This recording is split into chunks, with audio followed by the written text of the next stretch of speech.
endemic flu, but it's not flu. In the military, I read that the military is the only one that gets vaccine for it. It's a non-public vaccine. Hello? Hi. I've asked them to remind folks to mute their phones, please. We can hear a conversation being carried on. People may not realize they're being overheard. Yes, thank you for the reminder, Roxanne. Right. I unmuted everyone because we were trying to get our presenter unmuted, and that is presenting challenges, but hopefully we will get that resolved in just a moment. Okay, I was trying to help. I'm sorry if I caused more trouble here. No, that's fine. Thank you. You're welcome. Bye-bye. Good afternoon, this is Rena. Oh, great. Thanks, Rena. Okay, sorry about that. I was having phone issues on my end, so I'm sorry that was the issue that caused the delay. So good afternoon. Not sure if you all heard any of the part when I was trying to dial back in or not, but this is being recorded, so you'll be able to log back in and watch it later if you want to, or if there was anyone who was not able to see this, they'll be able to review this as well. So welcome. Looks like we've got a great crowd. It's like a lecture hall class, so we've got 252 participants so far. And I apologize for the email confusions that went around earlier this week, but I'm glad that you all were able to figure out the right time and location and dial-in information. We had a little bit of excitement at the system office today, and there's no power. So Dr. Ashley Seaman, who is the driver, and I are logging in remotely from different locations. So we were hoping there wouldn't be any technical issues, but there was already one with my phone. So I apologize for that. So I want to give you a little bit of a brief history about the webinar for today. So I am on the Performance Partnership Advisory Team, and I'm on that with Bill Schneider, who is the head of the Research and Performance Management Department. And he, along with my boss, Gilda Rubio Festa, had come up with an idea of having the first year of publishing our federal performance. And so Bill said, hey, why don't we make that the topic for one of these performance webinars? And so this is, I believe, the first performance webinar on this. So the Performance Partnership Advisory Team wanted a way of getting some webinars out to everybody in the field. Normally these are done at the Performance Summit, but they said, hey, why don't we make some of these webinars so more people can get connected to this and find out some information that's going on, and everyone doesn't have a chance to always get to the Performance Summit. So that's a little bit of a history about us being here today. And we'll go ahead and get started. Dr. Ashley Seaman, she is the Director of Program Evaluation. She works in the Research and Performance Management Department. And then I'm Rena Ferraro. I'm the Coordinator of Performance and Accountability, and I work in the College and Career Readiness Department. And I probably just covered that one, but that's who we are. So what we do is the College and Career Readiness, we oversee one of the federal programs, and we work with the Research and Performance Management Department, and they're the ones who actually developed the report that we're going to be talking about today. So I want to give you a little bit of a history about who oversees our program. So our program is, the oversight of our program is done by the Department of Education. And within the Department of Education, there's a group called the Office of Career, Technical, and Adult Education. And then within that, there's the Division of Adult Education and Literacy. So that's the group within the Department of Education that oversees our program. And then why are we held accountable? So basically what happened was Congress said, hey, we're giving these federal funds to these groups. Do we know that what they're doing is of value? And should we keep funding them or not? So in the 1990s, the Division of Adult Education and Literacy, they were tasked with coming up with a way that we can demonstrate our effectiveness to Congress so that Congress will keep funding the program. So what they did was the Division of Adult Education and Literacy, they came up with something called the National Reporting System. And the National Reporting System is a way of us reviewing how we're doing and reviewing our performance and then demonstrating that through reports. So they came up with a lot of different NRS tables, and we demonstrate how we're doing to try to prove that we are basically being an effective member in helping the students be successful in their outcomes. And what we do is we're measuring their interim progress along the way of reaching further goals down the line. And actually, if you go to the next one. So who we are in the state of North Carolina, the College and Career Readiness Division is composed of 58 of the community colleges. And last year, and we're actually going to be talking about the report from last year we had 18 community-based organizations, and this year we have 17. So this year we have 75 different providers who are providing service to our students. Last year was 76. And the students that we specifically serve are students who are in adult basic education, students who are in adult secondary education, and English language learners. So these are individuals who, for the adult basic education and the adult secondary education, these are individuals who either have not received their high school equivalency yet or high school diploma, or they're individuals who did receive it but are still struggling with some literacy issues or some math issues. And then they're English language learners. Those are individuals who English is not their primary language, and they're coming normally to this country speaking some English or no English, and then our English language program helps individuals with those English skills. So our goal, and we start off in the front end, is for education, and then we hope our students progress from education to a better job and then hopefully to improving their quality of life. And for this, we actually have a broader oversight now. So within the Department of Education is now partnered with the Department of Labor for under something called the Workforce Innovation and Opportunity Act. And there are 4 different titles within that, and we focus on Title II, which is the Adult Education piece for the Adult Education and Family Literacy Act. So that's the piece that we focus on, but we do partner with the Department of Labor on some other ones. But primarily today we're going to be focusing on just the education piece and the federal measure and what's included in that report that was published for the first time this year. All right, great. Thank you, Rena. Are there any questions before we jump into what's included in the report?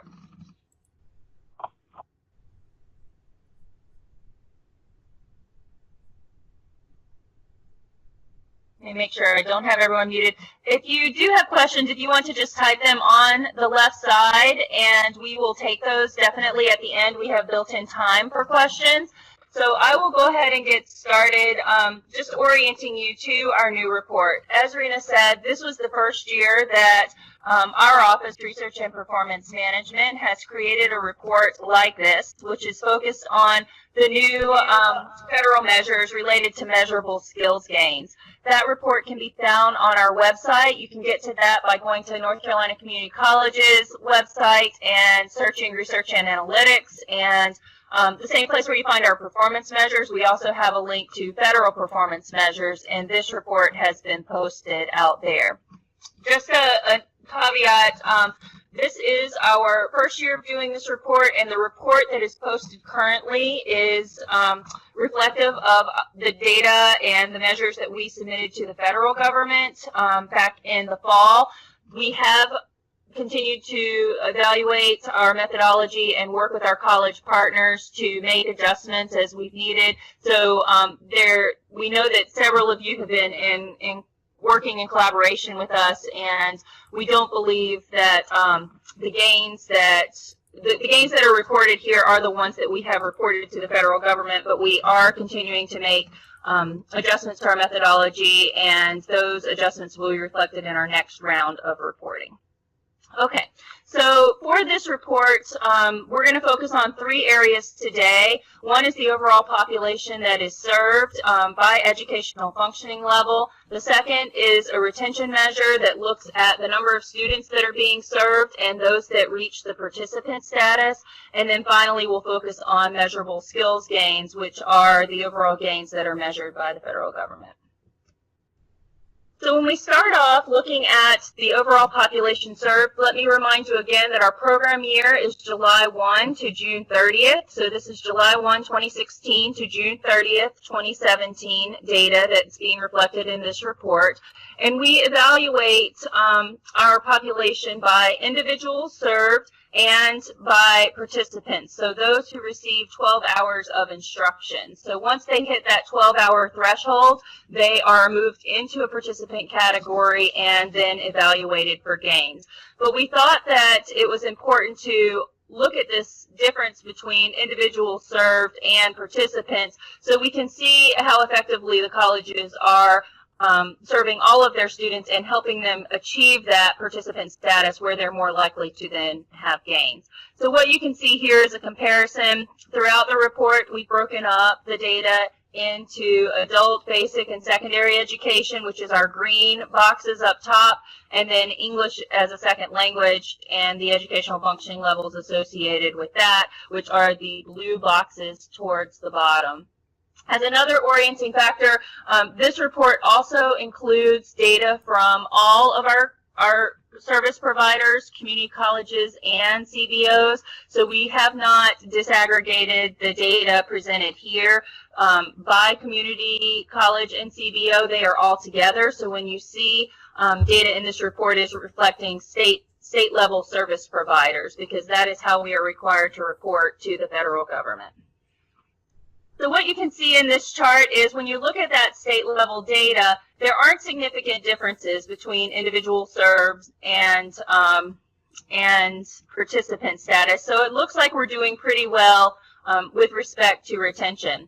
When you dive a little bit deeper and look at it by those who are in the adult basic and secondary education program, this is where you can start to tease out those differences. So when you look across all levels of ABE and secondary education, you can see we're reaching about an 83% retention rate. So 83% of students who start in an ABE or secondary education level go on to achieve participant status during the program year. But when you look across the specific educational functioning levels, you can see that those that are beginning ABE literacy are performing or achieving participant status at a much lower rate than students in our other educational functioning levels. So this is an area for providers to focus on to make sure that those students who start at beginning ABE literacy, that we are making sure that they're making it to that 12 hours of instruction so that they are more likely to achieve their gains. When we look at our English as a second language, these numbers are consistently higher. Again, we're 83% for all levels, but when you look across the board, we have retention rates as high as 87%. So our ESL is doing a good job of converting the students who come in seeking service, ensuring that they achieve those 12 hours of service where they will ultimately be evaluated for gains. In our report, and I hope that you will spend some time looking at our report, this is a screenshot of the types of tables and the types of information that's included in our report. You can see information by provider. So this is a view of our data that we have not been able to provide before, and we're excited to be able to get this information back into the hands of the providers because it will allow you to examine how your institution or CBO is performing compared to like-size institutions or CBOs or other providers who are in your regional area. So you can take a look at this report and look not only at your provider's data, but also make comparisons to peers. So we feel like that's a real value add of this report, is that it gives that detailed dive not only for the state and the educational functioning levels, but also by providers. So when we think about retention, individuals served versus participants, you do start to see big differences when you look at providers. So some providers are hitting much higher retention thresholds than others. So that's something you'll definitely want to take a look at and peruse on your own time. All right, so let's jump into the meat of the report, which is really around the measurable skills gain.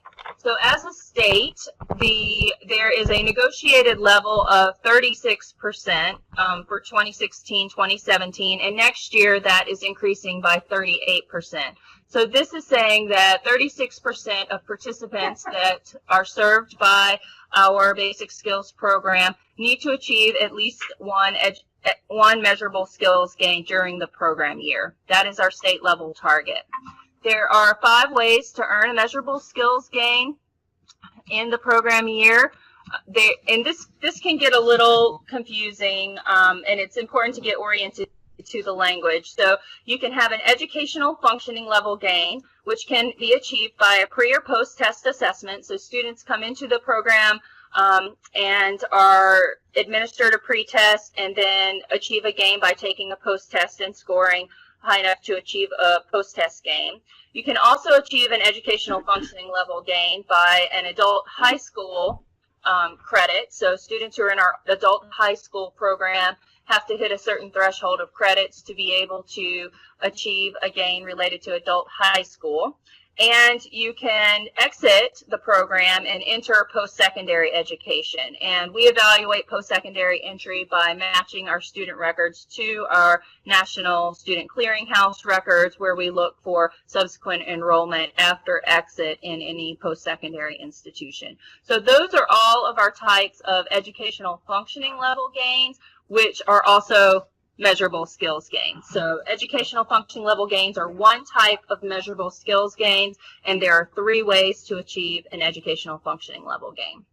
The other type of measurable skills gain that we evaluate is a secondary diploma or its equivalency. So again, under this category, we have 2 different types of gains that we're evaluating. An AHS diploma. So if a student completes their AHS program and gets a diploma, they get a gain. And an adult high school equivalency. So if a student passes the GED, a high-set test, or the task test, that is also a gain, a high school equivalency gain. So in total, there are 5 ways students can achieve a measurable skills gain.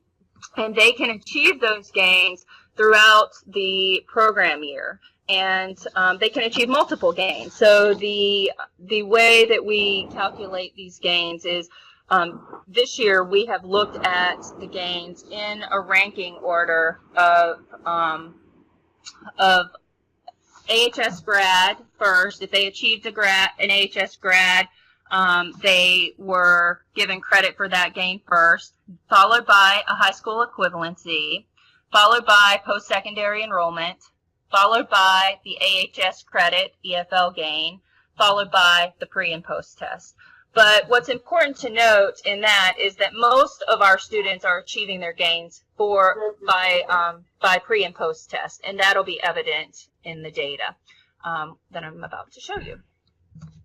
All right, so when we look at our MSGs, again, there are 5 different ways to achieve an MSG, and our state level goal was 36% for 16-17. You can see here that we just missed that mark. I think we're at 35.4% overall. I'd have to look at the exact decimal place, but we were really close to hitting that mark this year, and we can see here that overall, most of those gains were coming from the post-tests that students were taking, with the exception of low adult secondary ed and high adult secondary ed. Whoops, sorry, I skipped forward. So what you can see here is just the proportion of gains that were achieved by each educational functioning level in adult basic and secondary education. A lot of our gains are happening at that low and high adult secondary ed, and most of the gains in beginning ABE and beginning basic and low intermediate are happening, of course, by the post test. When we move on to our English as a second language, we see even more pre and post test gains as the majority of types of gains that students are achieving. And You can see again here our overall percentage for the state of all of our different types of levels was 35%, but when we look across educational functioning level within ESL, we see that low beginning ESL, 42%, followed by 40% at high beginning ESL, where most of our ESL gains were occurring. All right. So what we wanted to do is just show you the spread, the data across the state, and I just want to orient you to the types of charts you're going to see next. So we're presenting the percentage of students for the state, again, within functioning level, that achieved a gain in each of these educational functioning levels. So the highest percentage for the state is going to be marked by green. The 75th percentile, the median, which is the 50th percentile, and the 25th percentile will be marked by yellow, red, and gray. And then the lowest percentage for the state will be marked by black. So again, if you're looking across the state, the provider with the highest, or the percentage that was the highest is going to be marked by green, and the percentage that's going to be the lowest will be marked by black. Right, so this is what this data looks like when you spread it out across all of our levels. So when we look at beginning ABE literacy, the highest percentage for MSGs was at 59% for the state. The 75th percentile, 75% of our providers were at 39%. And oops, I'm hearing a little bit of feedback. And then 25% of our providers were at the 14th percentile, and then the lowest percentile was 3% for the state. So that's how you read the graph. You can see who achieved the most and who achieved the least. What were those thresholds, and then where did most of our providers fall in? So when you look across this, again, the low adult secondary seems to be one of our highest performing groups, because 75% of our providers were achieving gains at the 50th percentile, and excuse me, and similarly, we can see low intermediate basic education. We have a high percentage of our providers achieving gains at the 47th percentile.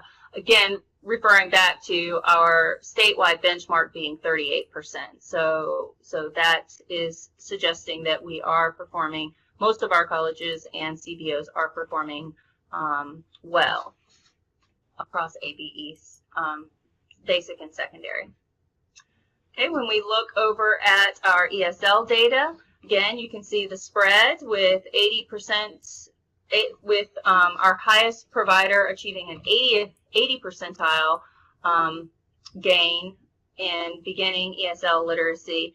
And you can see the spread across there. We've got, again, a lot of our providers are meeting or exceeding that 38th percentile target for MSGs at the ESL level.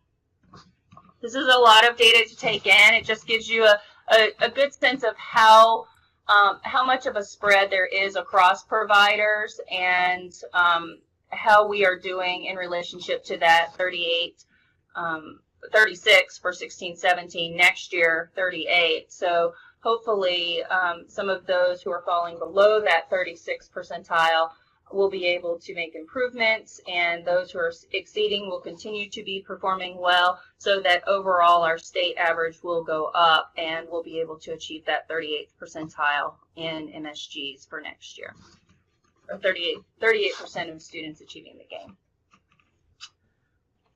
All right, so that's all of the data that we wanted to share. And we wanted to, again, encourage you to jump into that report and evaluate how you are performing, how your institution or your CBO is performing in relationship to your peers.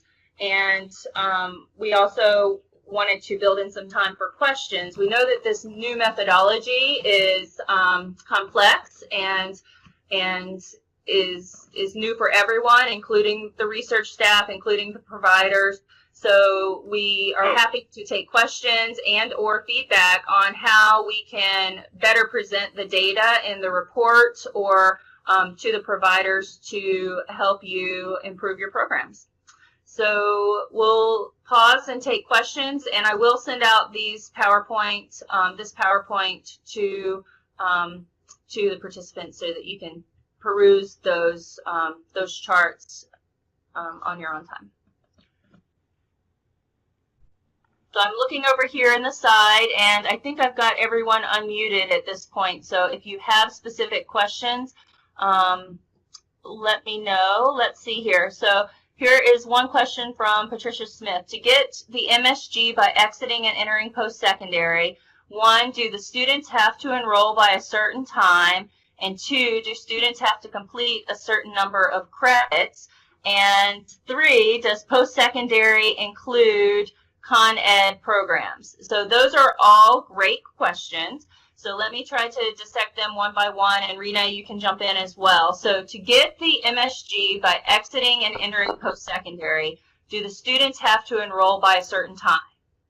I take that to mean that do the students have to enroll in post-secondary by a certain time? And that answer is yes, they have to enroll by the end of the program year in post-secondary. So students have to exit within the program year and enroll in post-secondary. Let's see what else. And then historically, the data matching has been to credit classes. Yes, I was just jumping into that. Do students have to complete a certain number of credits? No, we are only looking for an enrollment. So we're looking for enrollment, not completion in post-secondary. But to be evaluated for this gain with us, they have to have completed that 12, they have to have achieved 12 contact hours. So they have to be a participant with us, exit, and then enroll in post-secondary. And as Rena said, historically, we have evaluated post-secondary to include only curriculum courses, not Con Ed programs. Did you want to add anything else there, Rena? So there's a follow-up indicator for credential attainment, and right now the credential attainment is part of the follow-up indicator. And the way we've done the student data clearinghouse matching historically, it has been curriculum. So we can evaluate that, see if that's what's appropriate going forward, but that's what it has been historically. Question: when you say within a program year, do you mean fall, spring, summer, or fall, spring? What do you mean by within an academic year? Program year is July 1 to June 30th. Okay, thank you. Yep. I have a suggestion that we might want to look at credentials and continuing ed credits more closely, since number 1, continuing ed is now allowed to provide CCP classes in the high schools, and number 1, all of the workforce development WIOA is leaning toward credentials that are earned to put students to work. Yes, and that is a conversation that we are currently engaged in. We are wanting to make sure that we are clear about where we have that data available and the limitations of that data. It's not only a state conversation, it's a national conversation about how do we track and evaluate workforce credentials, because and it's being pushed by our partners at Octane and WIOA through the legislation, and we are actively working on figuring out how to best track that. We agree the students should be getting credit for that. Thank you so much. Let's see what else we see here. Push for credentials and Con Ed. Yep, we are exploring the methodology for how we could do that, both state and nationally. I'm looking for other questions. If the registration date is different from the intake date, how do we correct? That might be one for you, Rena. Yeah, I would say that's something that you could check with Rosaline on, although your registrar, I think, should be able to correct your registration date, and your intake date is web attendance driven. So the intake date is now an automatic calculation based on web attendance data. There is a question here about the report and whether or not people can see the percentages, not just the numbers, not just the percentages. I'm happy to provide that. It was just a lot to put in a printed report. You can certainly, you know, calculate that from the denominators that we have there, but we can provide that if you want to reach out directly to RPM at NC Community Colleges and request those counts. We can provide that. We have it in an Excel format that we could share with the providers if you're interested in that. Let's see. I'm looking for additional questions. Please jump in if you have a question. Why does the days of attendance keep adding up after the student has received his or her high school equivalency diploma? That because, Rena, you can jump in. My assumption is that they're still receiving service. They're still attending classes. Is that? I'm going to guess that that question has to do with the date last attended field. And if that's correct, then basically what the system is programmed to do is it looks at the date you last were in class and web attendance, and then it starts adding the days up after that. So if you got your high school equivalency, let's say December 31st, and now it's February 1st, and it's going to say, okay, it's been 32 days since your date last attended. I'm not positive I understand the question correctly, but if I am, then that's the reason that it's looking for that in case the student would come back for some reason and then enter into a new period of participation. Okay, we've got a question from Western Piedmont. For the 17-18 data, is the last MSG achieved in a POP the one of record? And the answer to that is no. Not well for 17-18. That'll be for the next year's report. The answer to that is hopefully yes. And for 16-17, the answer to that is no. We built the report this year because of limitations in our data and the information that we had available. We tried to weight the MSGs when a student achieved more than one MSG. Again, I'll repeat the hierarchy that we used in applying those MSGs. We started with AHS grad. If they achieved that, they were given credit for that first. And then we looked to see if they had an HSE, high school equivalency. Then we looked to see if they had a post-secondary enrollment. Then we looked at their AHS credits. And finally, if they didn't have any of those other gains within a POP, we looked at the post-test, which again is where most of our students achieved their gain, and applied that post-test. So we had a kind of 1 to 5 hierarchy for this year's data. Again, that was just based on the limitations of the file extracts that we received and not being able to discern easily which came first. And our goal for this next extract, once we start to receive the data files from the colleges, is to be able to program that logic in to give it to students based on the last gain that they achieved. So if they had a pre-test, post-test, and then later an AHS grad, we would give them credit for the AHS grad that was achieved after the pre-test, post-test. But that was not how we did it in 16-17, but it is how we will attempt to do it in 17-18, given the change in our file format that will hopefully allow us to make those calculations in that way. All right, let's see.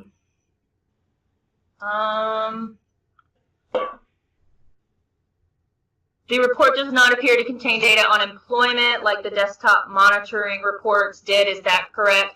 That is correct. At this time, for this cycle, the 16-17 year, we did not report employment outcomes because they changed, and we are having to follow students in a way that is requesting their employment after exit. I'm looking for my specific notes. I think it's the 4th quarter after exit, and that data wasn't available in time for this year's report from our partners over at Commerce, and nationally they knew it wasn't going to be available. So so they gave us a pass this year. No one had to report employment outcomes, but next year we will be reporting outcomes for the previous year's cohort. So we will begin including employment outcomes next year, but it will be based on the previous year's cohort.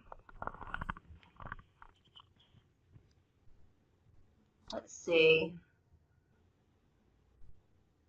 Their Performance Partnership Summit this year. I believe that happens on and off with the system conference, and there is a system conference this year in the fall. So I don't believe that the Performance Partnership is happening this year because it alternates with the system conference. Is that correct, Performance Partnership folks in the audience?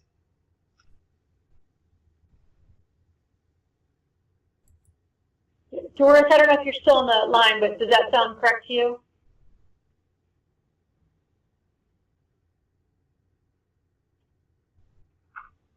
I can verify that and get you that answer, but I believe that's the case for this year. All right, are there other questions? I think I've gotten through all of the, let's see, I'm looking here. There are a few more that came in. Let me just, yep, it says Performance Partnership is every other year usually. So again, I think that alternates with the system conference, and this is a system conference year. So I believe that will be in the fall. There's a table on the CCR website with occupational training codes for matching and post-secondary enrollment for the NRS measure. This is what has been used for enrollment for occupational training. So again, I think that's looking at post-secondary enrollment in CE, and that is where that music is coming from. Thank you for counting on us. We appreciate each and every opportunity to serve you. Uh-oh, someone put us on hold. Let me mute the audience again just to correct that. All right, sorry about that. So we do have those notes about post-secondary enrollment with the chart that Kristen Corbell has provided, and we will be in conversations with our continuing ed colleagues this spring to evaluate that list to make sure it is the most up-to-date list for inclusion in our future measures. Right, Rena? Yeah, so basically what we have to do is we have to evaluate the list that she had provided, because her list was pretty broad and it didn't necessarily include credential-specific information. So, for example, I think one of the categories was something like F25, which was computers. So, and under that category, the range of classes can range anywhere from classes that are affiliated with a credential to somebody doesn't know how to turn on a computer and they want to take a class to learn, how to use a mouse and how to navigate. And that type of a class would not count towards it. So we have to work out like a better mapping system so that we know under each of those categories what counts as a credential. And we're also trying to work with our partners, like Ashley said before, because there are some third-party vendors that fall outside of our community college system, and we want to see if we can figure out a way of capturing those credentials as well. So they have to be an industry-recognized credential. Great. Another question came in: if community colleges receive credit for post-secondary enrollment in other states like Virginia? Yes, you do, because we match to the National Student Clearinghouse, which covers post-secondary institutions across the country.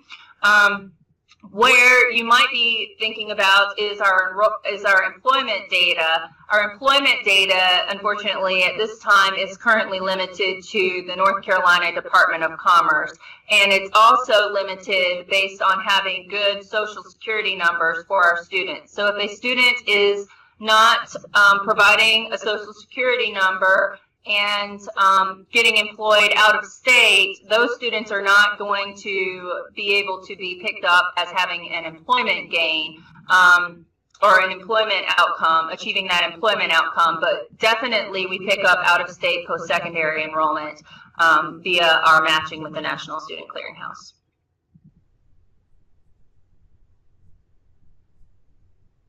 All right, I think I've made it through all of the questions. Are there any other questions? Oh, there's one more that came in. Was this used? Tricia says, was this list used in counting MSGs for the 16-17 year? I assume you're referring to the list on the CCR website. It was not. The Con Ed enrollment was not considered for 16-17.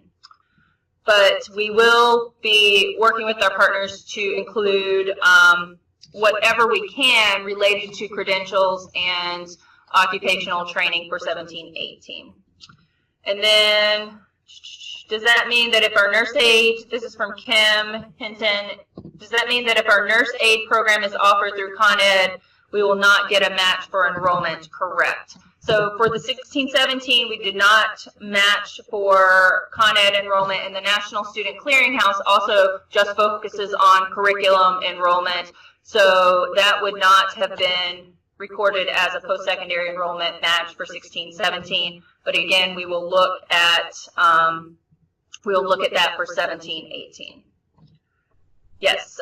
So again, we are interested in getting our most accurate MSG count according to the guidelines and parameters put out by the federal government. We are working with our federal government partners to make sure that we are interpreting that as broadly but accurately as we can, because we definitely want to get credit for students achieving gains as long as they meet those federal government requirements.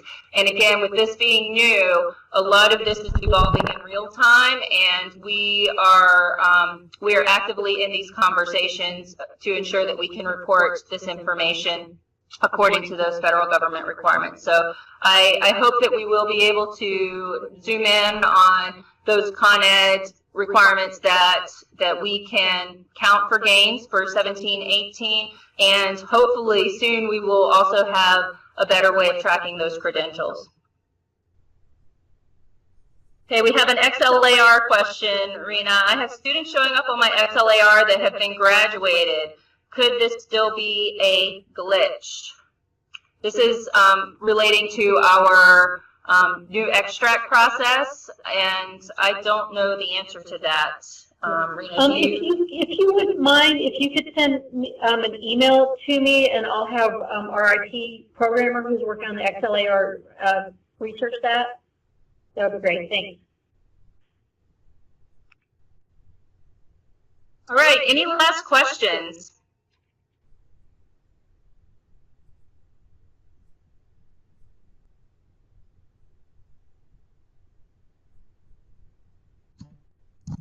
Okay, seeing none, we will close this. Oh, I see Patricia jumped in. I will suggest that the time frame for enrollment be increased. If a student completes in June and doesn't begin until August, then they will not count. Thank you for that comment, Patricia. If an enrolled student gets a part-time job, are gains received, or do they have to have completed? So as long as a student has achieved the 12 credit or the 12 contact hours, they are considered a participant for that program year, and they are evaluated for gains. We don't distinguish between part-time and full-time employment. We just look at were they employed. So those students would have been counted as having an employment outcome. I'm not sure where the recording will be posted, but we will get it posted and make it available to everyone. I'm not sure typically where we would, maybe on the CCRC website, Rena? Yeah, I think so. I'll ask Janae about that, but that'll be great. Okay. And please feel free to reach out to us. We definitely are interested in your feedback, specifically about the report. You can reach out to RPM at NC Community Colleges, and that will come to my team. This was our first year of doing this type of report. We do believe it's it's been helpful because we've gotten a lot of feedback and people have been digging into their data, and it's helped us clean up a lot of the data. So we thank you for your collaboration, and we only hope that that report will get better and more useful, and that we will get out some of those monitoring pieces now that we have finalized the data set for 16-17. Our hope is to get out a few more views of the data that you can dig into and explore on your campus or at your CBO. And then certainly thank you for your patience and your collaboration as we have been working with our IT staff over the last few months to build these new extracts to meet these new requirements. We know that has been a lot of work for everyone involved, and we're looking forward to getting that first round of data in the coming weeks. Those are due, I believe, February 15th is our first deadline for those monthly extracts to come up to the system office, and we will start digging into that data as soon as we get those. So thank you for your continued collaboration and your feedback, and we encourage you to continue to reach out if you have questions. And I just got an update from Janae also, and she said that unfortunately Skype meetings are not able to be posted onto our to the CCR website. So we'll see if we can find a solution for how they can access it. Okay, great.